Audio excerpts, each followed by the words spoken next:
Welcome. I'm going to turn this over to Bill Shepard, who can get started. And welcome to the Chief Operating Officer Executives in Transition meeting. And thanks for everybody who's participating today. Looking forward to a great session. COO Executives in Transition is designed to support Chief Operating Officers in their uncertain and challenging business times. Getting COOs in the job transition and on their way to the next great opportunity. Open to COO forum members as well as Chief Operating Officers and second in commands with absolutely no fee or obligation. This initiative aligns well with the Chief Operating Officer Business Forum, Inc. and core values, especially as we intended for the Chief Operating Officer and second in command executives exclusively. We are just underway. This is our second month, and we're delighted with the wonderful presentations, and we have a great one for you today. Just a few kind of hygiene guidelines here. First off, meeting courtesy, can you mute? When you're not speaking, that would be very helpful. And of course, that keeps the sound down in the background.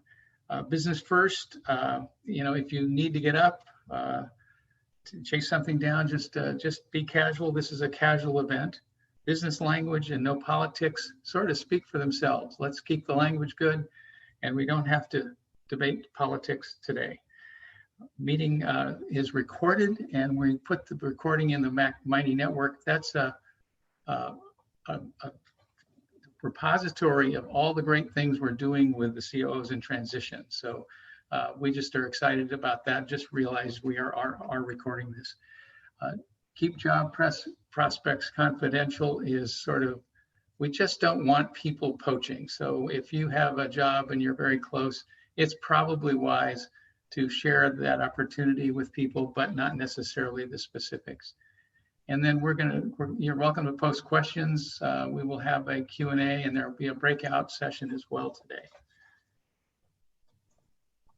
I would like to introduce you to the people who are going to make this day a wonderful day. First off, Laura Weichel, COO Forum second in command for 13 years and is our Executive Vice President. Based in Greater Atlanta, she is responsible for leading the many and various activities for the Chief Operating Officer Business Forum, COO Forum organization, and leadership over all the chapters, chapter directors, and members. She is a wonderful, upbeat, and visionary colleague who creates extraordinary outcomes and successes. We're also joined by Fiona Murray, who is new to the COO Forum, but has taken the point on the COO Executives in Transition, and I know many of you have interacted with her. We're delighted Fiona is part of our team, and she's somebody who's really making a difference at the COO Forum. We have two thought leaders today. First off, Jay Mitchell. Jay is an executive leader who embraces the philosophy that building people-first corporate cultures, nothing is truly impossible. He blends this leadership strategy with an organizational behavior, engineering, operations, commercial sales, Six Sigma Black Belt, business development, and Fortune 500 process background to optimize performance across the value chain. The successes of his career weave through stories of improved operational excellence, customer responsiveness, revenue growth, and even the successful sale and turnaround of a $19 million water wastewater valve manufacturer as their general manager. Jay holds an MBA in organizational behavior and strategic management from the University of Chicago Booth School of Business. He is also a graduate of the Milwaukee School of Engineering, holding an MS in engineering. He earned his BS in mechanical engineering from the University of Michigan. His contributions to his community extend beyond his role as an executive leader. Jay is the Milwaukee Alumni Chapter President for Kappa Kappa Alpha Psi fraternity and a board member for the Kappa Foundation, Southern Wisconsin. Okay. His volunteering activities include Room to Read, Dr. King Elementary School, and New Hope Youth and Family Services. Also joining us is Mark Myers. As a career management coach, job search strategist, and network development coach, Mark's primary goal is to assist individuals with making connections with themselves and others to create their desired professional and personal success. Through Career Connections Partners, launched in 2011, Mark incorporated his ability to open doors with senior executives and senior management of large businesses with his passion to help others pursue their professional passions. Mark retired in 2018 from a 37-year career in accounting and financial management and business development. His role as a CPA, including Chief Financial Officer and Controller in private industries, and Client Service Manager in a global consulting firm. His voluntary professional experiences include Chairman of the Nashville Chapter of Financial Executive Network Group, and FENG, and leadership in local, regional, and national roles in Financial Executive International, FEI. Currently, Mark is a certified Dale Carnegie trainer, teaching in an adjunct facility role at Middle Tennessee State University near Nashville, Tennessee. He is also the director of our Nashville chapter of the COO Forum. Mark achieved his executive MBA from Vanderbilt University Owens Graduate School of Management. Welcome Jay, and welcome Mark. And Mark, Jay, take it away. Hello, everyone. Jay and I are thrilled to be able to be here. I'm going to get some slides going for us to guide us through this. And it's a pleasure to be able to be part of this and to provide, at least from our experiences, what our perspective is on this topic. So give me just a second to get this thing loaded and ready to go, get it in slideshow mode, and here we are. So you may be thinking, okay, networking. We're using the phrase network development, and you'll understand where we're coming from while we use that phrase. So the session goals for today is we're going to define what is network development. Here we are throwing in this new phrase rather than networking. So what's that about? And then we're going to use this to kind of give you kind of a kickstart of what does it mean, and maybe a couple little tips on how do we kickstart our network or development of our network. And then lastly, go to your network. And that's kind of like, how do we nurture that and make it meaningful to us? So that's the general idea where we're headed today. So let's get started. So what is network development? One thing about network development is that it's not about exchanging business cards. It's not about just developing a bunch of leads and this and that and the other. It's actually building relationships. The whole idea of building relationships is what this is about. So we're not talking about networking. We're talking about building relationships, building a network. So that's kind of where that's coming from. And then secondly, think about building relationships as being critical to developing trust. We've all heard the phrase, we do business with people we know and we trust. And so that's a whole thing around what we're trying to accomplish here. It's not about just building a whole network of people, but it's developing trust. And so we do that by building relationships, and relationships are the foundation for the trust that we're going after. So simple yet defining description of where we're headed with this. And then introducing a concept here of social capital. Enhanced trust in business relationships is the strength behind social capital.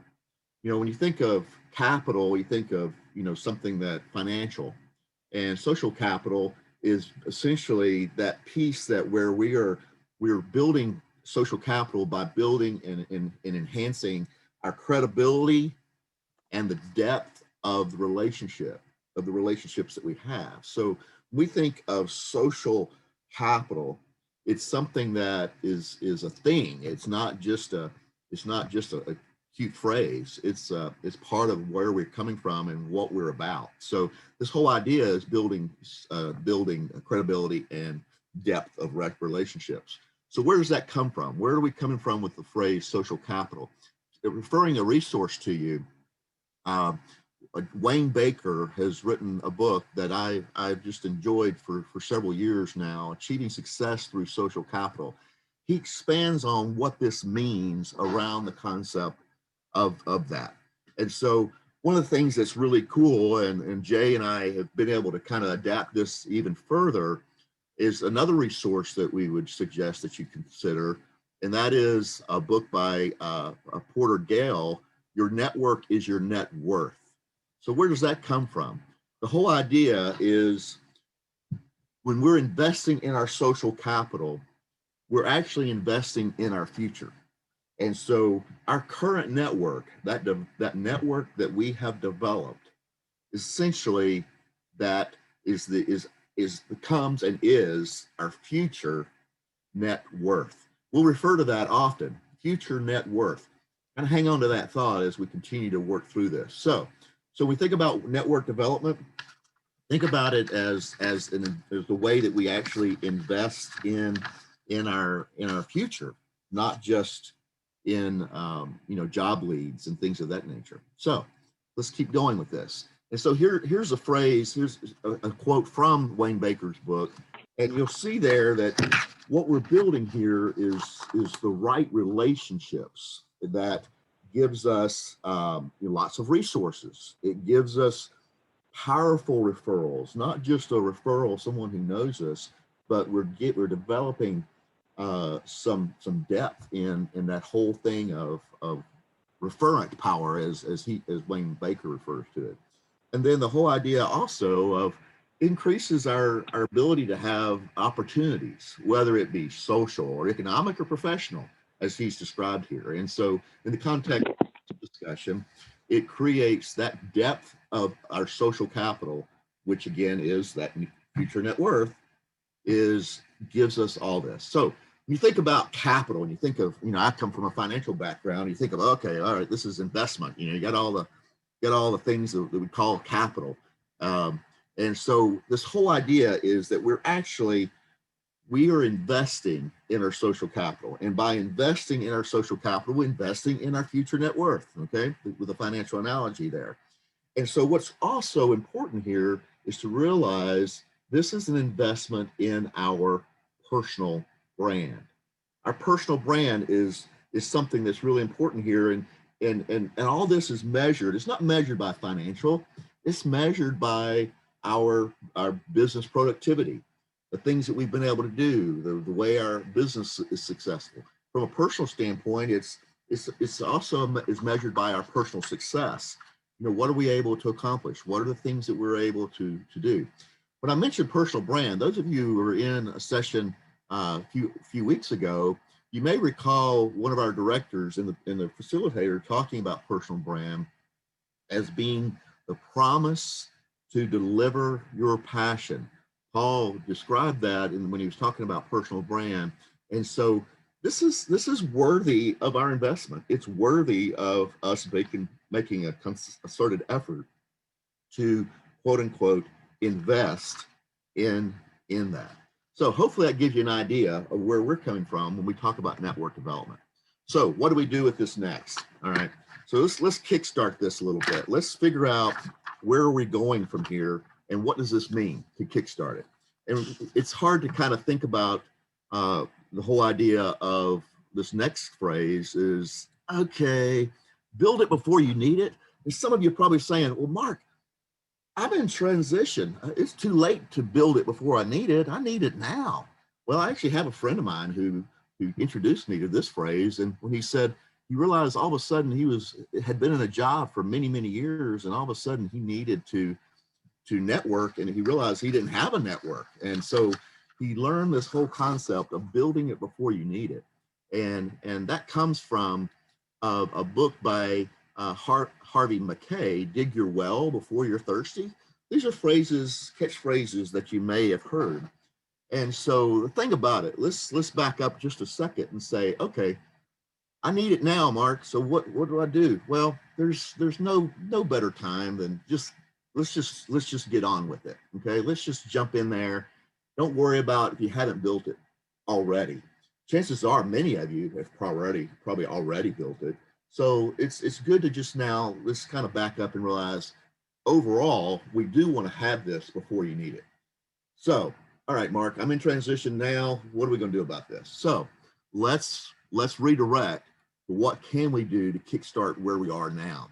It's the whole idea of what I refer to as focused network development.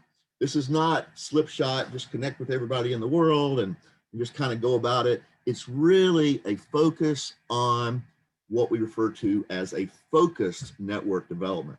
It's not, there's a strategy behind it. There's an approach that we do with this. There is actually strong intent. I refer to the phrase intentional. It's also intentional network development. So what does this look like? In sales, the folks that are in sales, you'll realize there's a difference between cold calling and the whole idea of referrals, and the continuum of how salespeople or marketing people go after business. You know, it goes from one extreme of cold calling, just getting on the phone or whatever the case may be. And then you could go into print advertising, and you continue going into maybe existing relationships. And then what's even better is when you're referred to someone by a trusted source of some sort. And then of course the ultimate is that, you know, you're getting a referral or something from a satisfied customer. You know, that would be really ideal.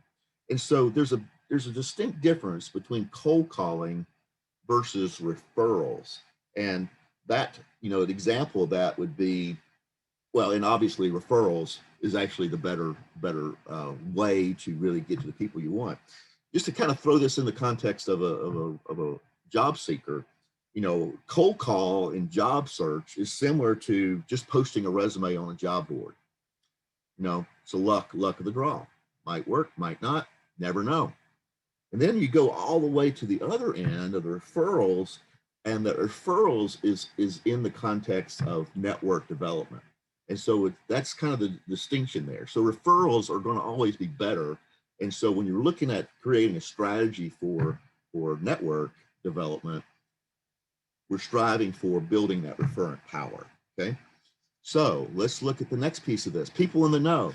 One of the ways of looking at people in the know is like when we're talking to individuals, you know, there's different kinds of ways of looking at people in the know. It's either people who are very knowledgeable about your target company, very knowledgeable about, you know, the industry. And then you also have relationships. And so what's the relationship of individuals with regards to, you know, kind of where this is. So we're wanting to be with people who are in the know, and that means people who have strong knowledge about what's going on, as well as the whole idea of being able to people who have the relationship with perhaps hiring managers. So, and then lastly, you know, it's all about give. It's not about take. Okay. All right, let's move on. So one little tactic of this whole thing is developing an elevator pitch, elevator speech.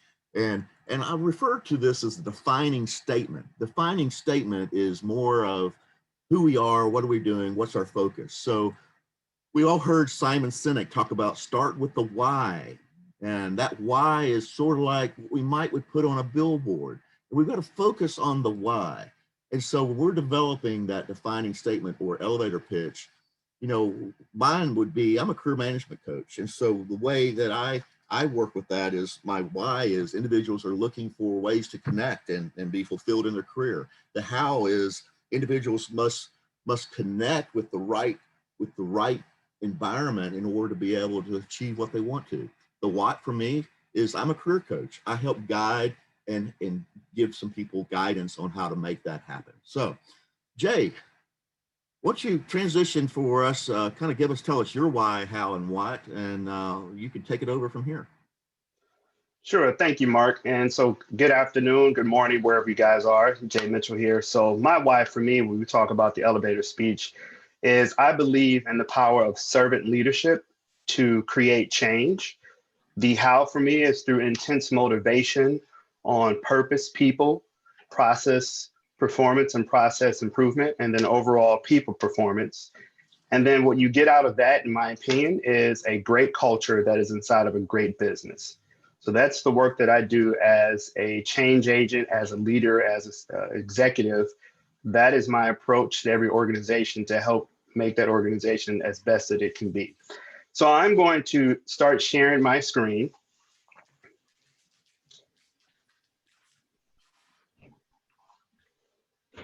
Okay, so here we are. So Mark talked a lot about the strategic aspect of network development. I'm going to go into more of the tactical aspects of how do you build your network, where do you go, how do you become more visible, and some techniques within LinkedIn that I've used and I've been exposed to that I feel are pretty effective to allowing you to get more exposure within your network. So go into your network. So in this day and age, right, we live in the world of social media and this virtual platform where we're somewhat confined to a laptop or to a phone due to the pandemic. But it's clear that we still live in the 80s. The 80s from the standpoint that over 85% of the jobs that we're looking for are found through our network, and that 80% of the jobs that we are really looking for are not going to be posted to a job board or job site. So how do we become visible? And how do we ensure that we are taking advantage of the network in front of us? So you need to understand, who do you need to know, who needs to know you, and then where do people gather, right? So a lot of that practice is going to be through LinkedIn and through the connections that we see, right? So we know COOs through the COO forum. We know we gather throughout the COO forum. But I always like Bill's comment where he talks about that the nurturing of the COO forum doesn't necessarily always happen inside the meeting. It happens a lot outside of the meeting. And I think that's something that we definitely need to take advantage of as we move through this transition. A fun exercise that Mark and I had talked about is Googling yourself. Find out what's really out there. What are people saying about you as an individual? Use some of the Boolean search techniques, the ands, the ors, and find out what pops up on Google, because that will be something that's useful for understanding what your personal brand is going to be and how you can start to control that. We also talked about the fact that we as CEOs, right, we're pretty savvy, we're established leaders, we have fantastic experience, but oftentimes we really don't know how to network. And in this world of the pandemic during COVID, this is more than likely an introvert's dream. They love this opportunity to not have to engage with people. I get to sit at home, I get to be on my computer and do a lot of Zoom calls and phone calls with people. But at times, as it's human nature that we still need that human touch. We still need that human contact. And we still need to do some of the work to exercise a network so that it moves in our favor. And why do we really want to do that? Again, it goes back to what we talked about earlier. The data suggests that over 80% of jobs are not going to be posted. So how do you figure that out? Our main goal is to get tapped into that hidden job market. We want to get exposure to those hidden jobs so that we know we are the top candidates for it and we can be referred to the hiring manager in order to make the best decision. So let's talk about the developmental versus the strategic network. Mark talked about the development aspects of, so these are the folks that you know, folks that are in your tier one contacts, folks that you maybe have an established relationship with already. However, there's a strategic network that we still can be using and building that's more the second and the third and maybe even fourth tier contacts, where they're the key influencers, the business decision makers, those who can put us in front of the right people that can vouch for our ability and ensure that we have a strong consideration for the position that we're vying for. Again, the aim, the direct aim, is to connect with people to unearth opportunities that will build trust with individuals of influence. I normally don't read directly from the slide, but this is a very specific point here. The aim is to connect with people to unearth opportunities that will build trust with individuals of influence. That's what we're trying to do, folks. As we move and navigate through this transition, that's what we're trying to be. So let's talk about how we leverage your LinkedIn strategy. Now, some of this maybe slightly repetitive of what we learned with Carol and the last few sessions around maximizing and optimizing LinkedIn. I think it may provide just a couple of more salient points that are more tactical and specific in order to improve your level of visibility within the LinkedIn algorithm. So again, I think this goes without saying. It's pretty obvious. Make sure that your profile is up to date, right? That's the main thing. That is the landing page. That is the first thing people see when they interact with your profile on LinkedIn, is the information and the content that exists. So make sure the job information is correct, the timing, you have an appropriate tagline that reflects your personal brand. And the other key is to turn on the feature that lets recruiters know that you're open to work. I definitely agree with Carol. Don't put the frame on your picture that says pound open to work, but there is a feature within your profile that allows you to notify recruiters that you're open to work, and here are the positions that you're looking for and the locations as well. Number two, now you really start to build that network, really start exercising a lot of the tools and practices and strategies that Mark had referred to in the prior slides. Start to inventory your second and third degree connections. Try to connect with as many people as possible. Now, that may seem slightly counterintuitive, right? Because you want to position yourself with well-connected people who could vouch, again, for your ability, vouch for your experience, your leadership behaviors, so that they can also connect you to other well-connected people, so that you start to funnel down to the right folks on who you need to know or who needs to know you, so that you could get access to that hidden job, right? The last thing, couple of things is, who cares if you have weak connections with other people? That's completely irrelevant. Take advantage of the opportunity to start to build that network, to build those relationships with people that you may or may not know well, right? We're going to talk briefly in the next couple of slides about active, passive, and dormant relationships. All of those have a distinct advantage that I feel we could use in order to, again, get access to the hidden job market and land our next assignment. That's what we want to do. And throughout that process, you want to be able to ask for introductions and be polite around this process. Can you introduce me to X person because he works for this particular company that I have a strong interest in working in? Number three, as we talked about, with the question that came up with Carol Kimmerer around the premium LinkedIn subscription. Personally, I've purchased it. I found it to be extremely valuable to me. I think it's something that will be a personal preference. The idea is the fact that it is the first month free. So I would definitely recommend that you take advantage of that opportunity, the fact that it's free, and see what you get out of it. For me, it helps me understand who's coming to my profile, it helps me understand who my actual target audience is, who's actually looking for the content and looking at the content that I'm putting out there and commenting on. It allows me to have access to the first and second degree connections at different companies, so that I could map out the connection points, whether it's through my education standpoint, whether it's through work, or there's through other connections that I have. The premium subscription allows you to see where those links are pretty cleanly, and you could filter it out so you can get to the certain individuals that you may need to talk to. And then last but not least, and this is just a very brief summary of what the premium subscription offers. It provides you suggested job postings based upon the searches that you've made. So a lot of what we're doing through LinkedIn is we're trying to train the algorithm to work in our advantage. We're trying to position ourselves that we're getting the maximum level of exposure and visibility within our network, okay?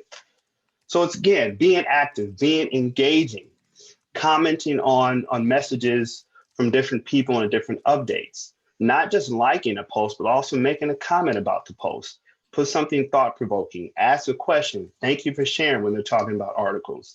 Find different articles or blogs that you may have exposure to, things that may have gone on in your past or prior life that you feel is valuable content to help further the conversation. That's what we're trying to do, is gain that level of exposure there. Post on relevant hashtags, The beauty of LinkedIn is that it's a lot of data that's available. So you could train your feed and train your algorithm to provide you with the necessary hashtags that are the most profitable quote unquote profitable from a standpoint of a networking perspective. Which hashtags have the most followers? Which hashtags are relevant to the content that you're posting? Which hashtags are relevant to your personal brand?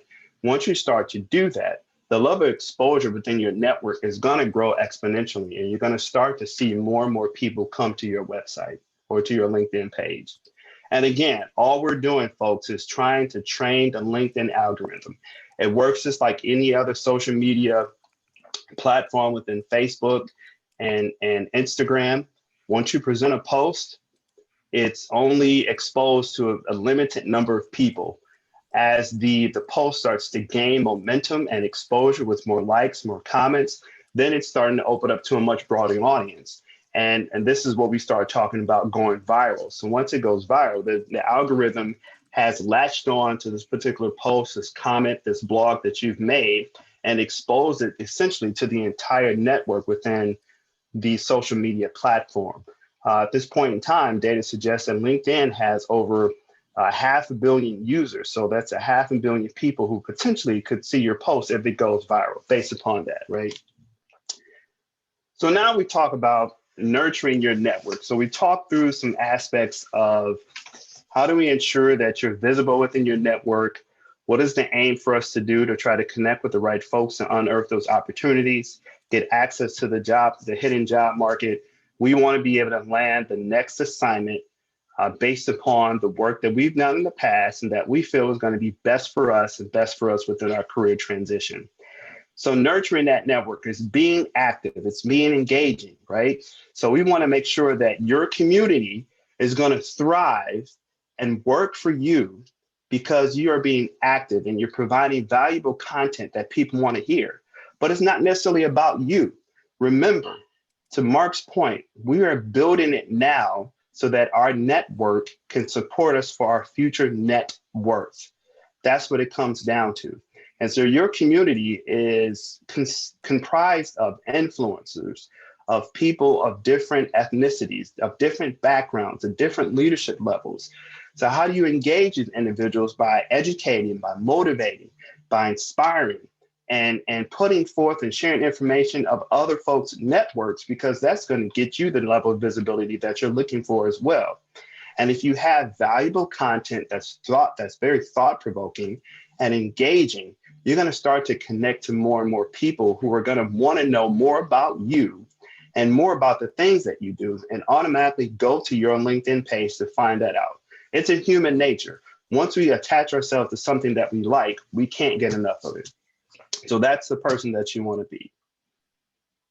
So now I'm just going to go through, again, some more tactical things within LinkedIn that I feel will be very helpful for us as we go through this transition. So within your network, you want to, after you've done all the engagement, being active, understand where you stand within your network. You have your active relationships. Those relationships already exist. These are people who have a high willingness to be able to help you out based upon what it is that you want them to do. Then you have your passive relationships, right? These are more so your second and third tier relationships that you probably have to be more formal when you connect with them. Find out more about them versus what it is that they could do for you. And then you have those that are pretty dormant, ones that haven't been active for years. Maybe it's a former classmate from college or a former coworker that you haven't seen in 10 to 15 years. That's fine.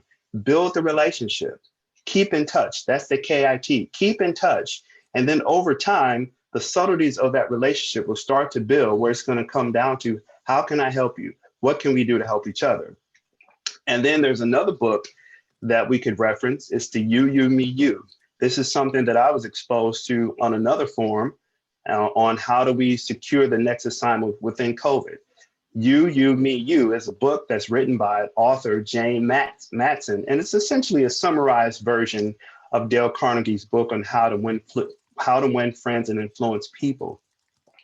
But she provides a very common sense approach to the point where it's so intuitive. You're like, how come I never thought of that? How come I don't interact and network with people in this way? And it's how do we serve the other person through those personal interactions? We get to know about them first, then we tell them about us.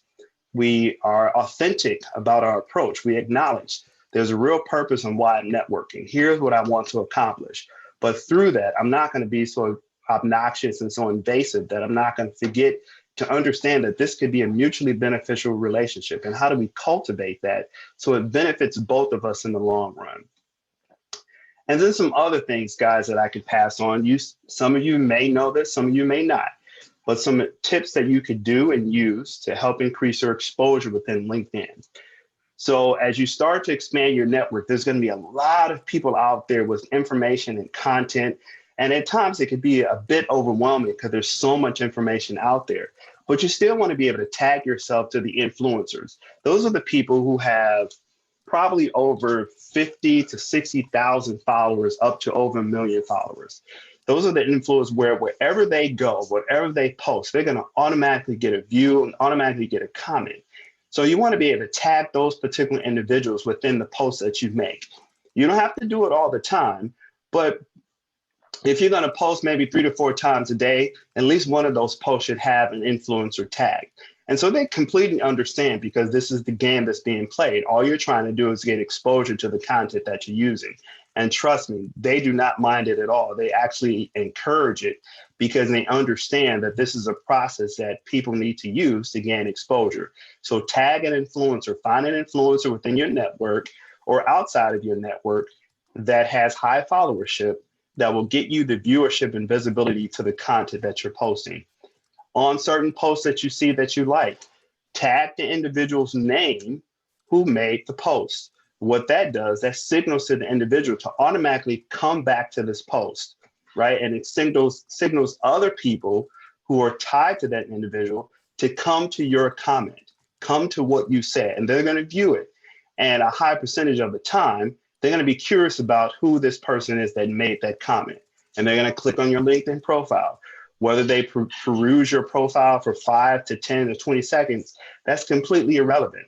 They came to your page. And when you have that premium membership, you can see who came to that page. And that opens up a door to say, hey, I noticed you came to my page. Was there anything interesting that you saw that you would like to discuss on? Or is there a way for us to connect? Right? So we're always looking for that lead in to find out how do we bridge the gap in that connection. Some other things that I want to talk through, right, is replying to personalized connection requests or even providing personalized connection requests. That goes a long way because people will remember that on how you treated them in that response to that personal reply. Again, start to share stories and success stories about other folks and other colleagues within your network. Promote other people, because when you promote other people, you're actually promoting yourself. Request to join groups similar to the one that we're in right now, the COO Forum. When I was exposed to this group, I really didn't know what to expect, but I can tell you guys in the most honest way that this has been one of the most fulfilling forums and fulfilling experience that I've had to date throughout my career, throughout this social platform. And I'm very pleased to be a part of this. And so when I say that, each and every individual on this forum, we should be utilizing ourselves to help promote the aspects of the stuff that we want to do. All of us should be all connected. All of us should be using our names as we post on certain things. Again, so we're exposing all of us in order to gain the right exposure to the right role, to the right people who could expose the hidden job that we're actually looking for, or not necessarily the hidden job, but the hidden assignment that we're looking for. Also, some other things, right? Leverage the people also viewed feature. That will show up on the lower right side, or typically the middle right side of the screen. This is what other people have also viewed. These are typically people who share common interests. Now, in the world of sales, that may be deemed as your competitors. So if you're selling product, that's like your competition. But for folks who are looking to expand their network, those are folks who are going to share a common interest and who may know some other folks who can connect you to, again, the right folks to get your job. And then start to give and receive recommendations. That is another way for us to expose ourselves. You can talk about the writing skills that you have, and it allows better credibility of someone else's leadership experience, behaviors, and expertise when you vouch for them. Because again, you're actually borrowing someone's reputation as you do an introduction. And we want to make sure that there's credibility behind that level of recommendation. Okay, so we've got a few minutes tied up here. I think we're just a tad bit over on time, but we want to do a breakout session. So Laura's going to break you out into 4 sessions, and we're going to spend a little time just talking about what we discussed today and our network development strategy. So there's 2 questions that we want to ask within the breakout session. One is, how would you summarize your network development strategy if you have one? Number 2 is, what is the next step you need to take to move your strategy forward? So how would you summarize your network development strategy? And then what is the next step you need to take to move your strategy forward? Okay, and I'll post that in there just so you have it in front of you when you get into the breakout rooms. I'm going to open all the rooms and it'll put you in there, and come back and see us in about 8 minutes. Can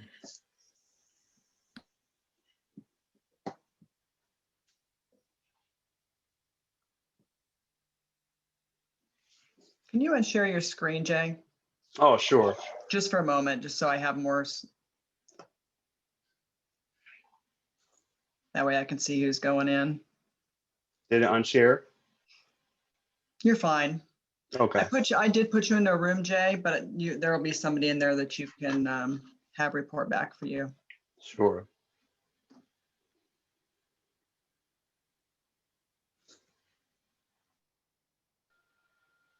Are there more folks coming in? John, you came in a little bit later. I'm going to put you into a breakout room if you don't mind. Yeah. Let me put you, oops. Jane, are you there? Sorry about that, John. I put you in the waiting room, not into a breakout room. Sorry, I was just typing a note. My heat just went out.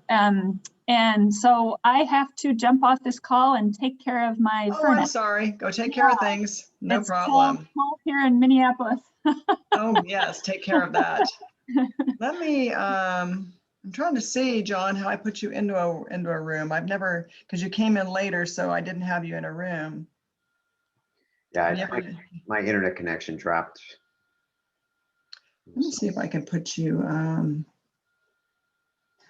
I'd like to get you in there because I want you to be in room 5.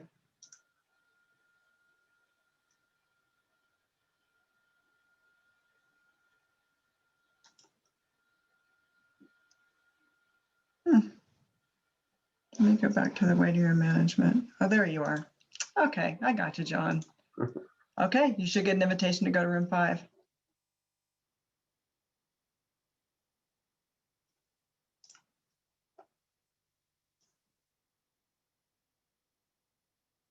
You there, Fiona?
You came back early.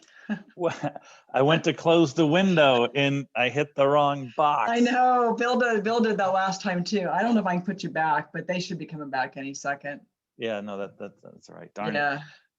Yeah, he did the same thing last week. Somehow he had an option where he was able to rejoin it. I don't know how he did that. Yeah, it's okay. Like you said, I think we had like 30 seconds, but Yeah. yeah, I was in that group with Bill. Oh, did you really get in Yeah, that was funny. Yeah. today again? You're always in his group. No, You were in the no. one last week. That was the Yeah, one yeah. last week. Okay, gotcha.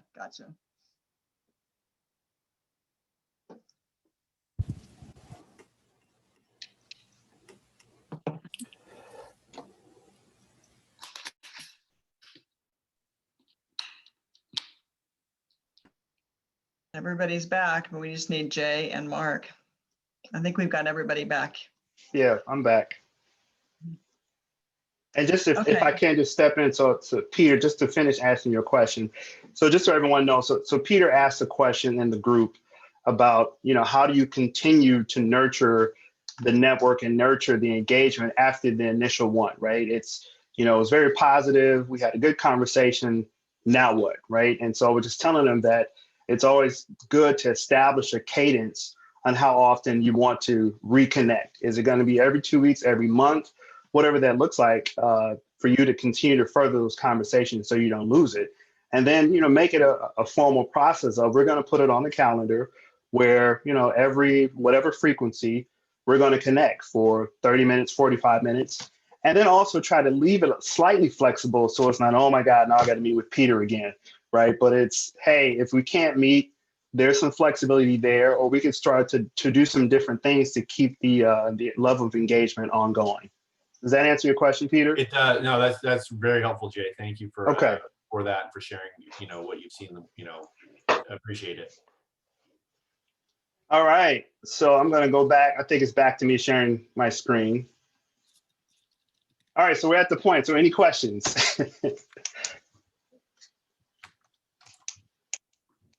Jay, it's good to hear your voice again, and good to see you out there. Thank you. And Hey, John. Yes. thank you, Mark, as well.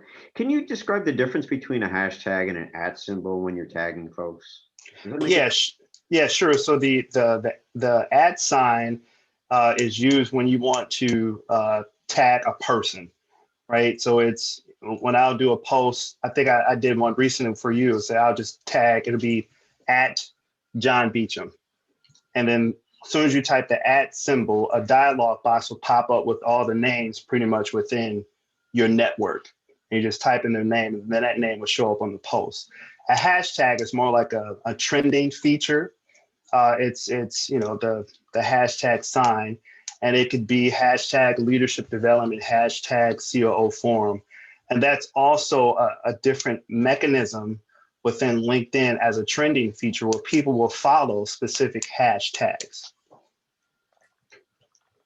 And that pops content up. So if you Yeah, so that also too, like it, so you can, again, you can also train your LinkedIn to have specific hashtags that are in your feed, that'll always show up in your feed. So even when you make a post, should be at the bottom of the dialog box where there's a number of hashtags that you may have liked in the past or that have been beneficial to you.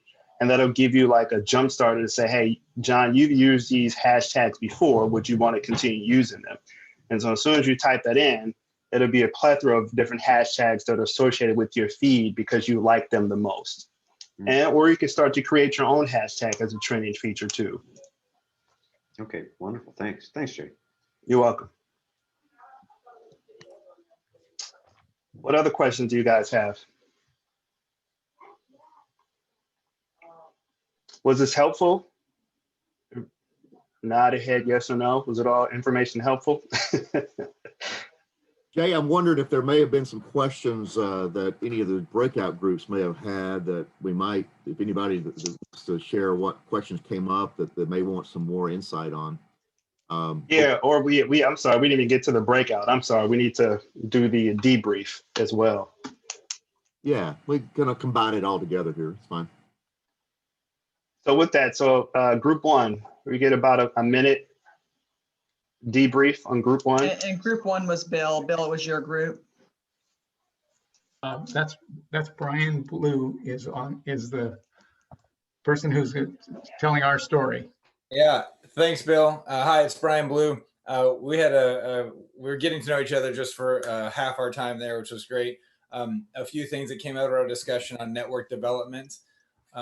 One, targeting people in specific cities who have specific networks you might like to be a part of. So, for instance, my search is focused on Denver, Kansas City, and St. Louis. And so I have spent some time looking in each city and saying, okay, I think this person has a big network in that city. Maybe they're a search executive. Maybe they're some kind of leader of a group in the city, whatever the case is.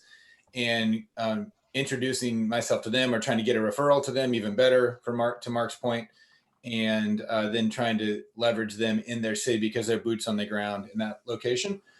Bill also mentioned using the COO forum chapter directors in particular cities or areas as good links who are boots on the ground.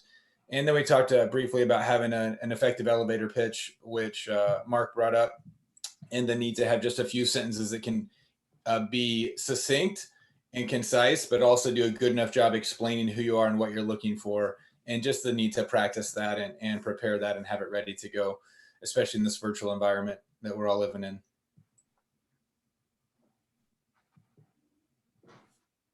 So thanks. Thank you. Breakouts group two. And that was your group, Jay? Go ahead, Peter. Yeah, so I was in it was me, Jay, and Adam Hayes, and so we covered a lot of ground. It was great breakout, and some of what we talked about was how to grow a network and nurture it. A lot of the things we talked about were looking at publications, seeing people and organizations who are celebrating something and following up with them on a congratulations and let's connect. One thing that Adam had shared, which was I thought great, and I'm going to incorporate this now, is when someone invites you to connect on LinkedIn, asking them how can I help you to establish that rapport and that relationship and see really what's at the heart of how you can help each other. We talked about the follow-up and how to stay in touch with people, and Jay, thanks for sharing. I think it's a great plan to ask about the cadence and how often you can connect with people after you've had that initial discussion, which I think is going to be really helpful for, I know me, and that kind of thing. So I think that's pretty much what we covered, and some of what we've just really enjoyed this forum, and then also the ability to connect with people, across the country and hearing different ideas. So that's what we talked about. Thank you. And so it's 10:59. Are individuals okay with going over just a tad bit? Yep. By general consensus. Okay. All right. Breakout session 3. Mark, that's you. That was our group, and Meredith is going to speak on our behalf. Thanks, Mark. So a lot of what we talked about was posting content, and Corey actually had some really great recommendations on. There's a aggregator of content called feedly.com, feedly.com. It helps you find content relevant to topics, industries, keywords. She said it's very thought-provoking content, which then enables you to post that content. I think sometimes we have a hard time coming up with the topics, and so that's a way to sort of get yourself out there. She also talked about commenting on other people's content. And, I asked the question, I see a lot of people saying, congratulations, I agree, which really doesn't add value to the content. I think it just gives them more comments, right? So how do you then create additional content that allows you to engage in conversation? And she had an interesting post that she responded to that was talking about why Jewish holidays start the night before. And it was about sort of preparing yourself for that holiday. And her comment to that was that is really around sort of setting your mindset, and that there are sort of, modern things that we do that actually go back to sort of ancient wisdom, right? And that engaged a conversation and brought other people into that. as well as reading through other people's comments and engaging directly with them. Again, adding to the discussion as opposed to just commenting for the sake of commenting. So our discussion was really all around posting content, which is something I feel like that's my next step. And so that was a very helpful conversation. Thank you. Breakout group 4. Hi, this is Chris. I was leading the breakout group, and we had some similar conversations to what's been posted by the other breakout groups, really focusing on connecting with folks outside your sort of standard network and your standard industry. We talked a lot about content development as well. We talked a lot about figuring out sort of the strategy for your messaging to second and third degree connections. You know, is it a simple request to connect versus this is who I am, this is what I'm looking for? Is there a way for us to join forces? We talked about this idea of using your first level connections really as scouts that you could ask to really kind of go out there and keep their eyes and ears open for opportunities. But how you frame that relationship really from a place of, you know, you don't talk about jobs to start. You know, you talk about, you know, hey, what's going on with you? How you doing? This is what's going on with me. You make sure that you know, personal connection is first and foremost. But then obviously it does lead generally to a discussion of, you know, I am looking for a job, or can you help me look for a job? And then finally, this idea of looking for outside resources like a life coach to help you create that framework for presenting your personal brand that really helps with messaging, can help you really sort of pinpoint in on where you want to search and where you want to contribute to the ongoing conversation on LinkedIn.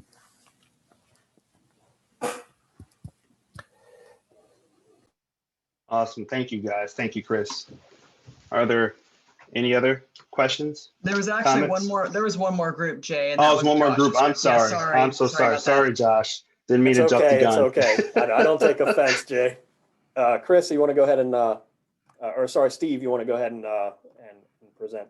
Yeah, absolutely. So I'll keep this brief. I mean, there's been a lot of great points covered through groups 1 through 4. In group 5, we really discussed 3 different approaches that I think that we're really taking across the group. The first is really targeting connections that are going to be senior to you. These are the folks that you can leverage as potential hiring managers for a role that you're looking to pursue in the future, or really could be used for new business opportunities, sales, things like that, that really help connect you to a new organization or connect your existing organization to other organizations that can really yield additional revenue opportunities. The second is targeting peers. That's essentially going to be the folks in this room. It really helps us build a network where we can share the same appreciation for the level of content and the discussion that we're sharing, folks that we can ask advice to, we can get recommendations, we have common interests, we can sit here and bounce ideas off on. So obviously that's extremely critical as well. The third approach is really targeting those that are also at a lower level than you. These are, you know, folks that are moving up, folks that are probably going to be more your entry level or just kind of, you know, at a different level in their career. This is going to help you build that type of network who are the folks that are going to really read your posts, try to learn from you, respect you. They're going to want to build a comment. They're going to reshare. That's really going to help you build a following so that you can ultimately build a stronger network. All 3 of these approaches, kind of to summarize our conversation, they really have a common theme of finding ways on how we can impact the algorithms on LinkedIn and other social media platforms so that our content interaction and our visibility is essentially increased, which ultimately is going to increase our personal brand success. Excellent. Excellent. Any other questions? Okay. So in summary, right, this is what we discussed. We talked about what is the network development, provided a high level viewpoint from a strategic perspective of what that is. How do we kickstart the network that we have developed? And then some tactics around go to your network. How do we make sure that we're visible and engaging to ensure that we're, again, positively impacting a positive brand to land that next assignment? And for me, like it really hit home when it was exposed to me that for all those who've taken marketing, the marketing 101, right? The 4 Ps in marketing, right? The product, promotion, place, and price, right? So you are the product, and the promotion comes through LinkedIn and your network, and the place is going to where people congregate, going to where people gather, right? We talked about the peers, the low level, the senior individuals, and then your price is ultimately that net worth. What value do you feel that you're worth based upon that salary? And for me, that really hit home when we talked about how do we market you. And sometimes people aren't very comfortable talking about themselves. And so for me, it's like, how would you describe someone who was just like you, and just do that? And then start to promote your value in that way so that you can be successful in these social media platforms. So again, the last thing we want to communicate, the fact that you build your future net worth by building on your network right now. So that will conclude the session. Mark, do you have any last thoughts? Just build it, nurture it. That's can't summarize it any better. Yeah, and I think this is a fantastic opportunity for us to leverage that within the COO forum itself. I think we could, really exercise the LinkedIn page on the COO forum to gain more exposure to the group and to impact that personal brand in a positive way. So, Jay Mitchell. I encourage everyone to do a copy and paste the whole chat. Grab it so you got everybody's LinkedIn profile so you can find everybody. So. Exactly. So thank you guys. Laura, Bill, any last words? The only thing that I'll add is I just put up our next sessions. We are skipping next week due to election week. So if you've missed any of the sessions, go to the Mighty Networks and grab one of those and listen to them, and then look forward to the next session on November 10th with Josh, who's on our call with us today, and Ralph Young from Seattle. And thank you, everybody. Thank you, Mark and Jay, for joining and sharing this great topic. And everybody have a great week. Thank you. Take care, everyone.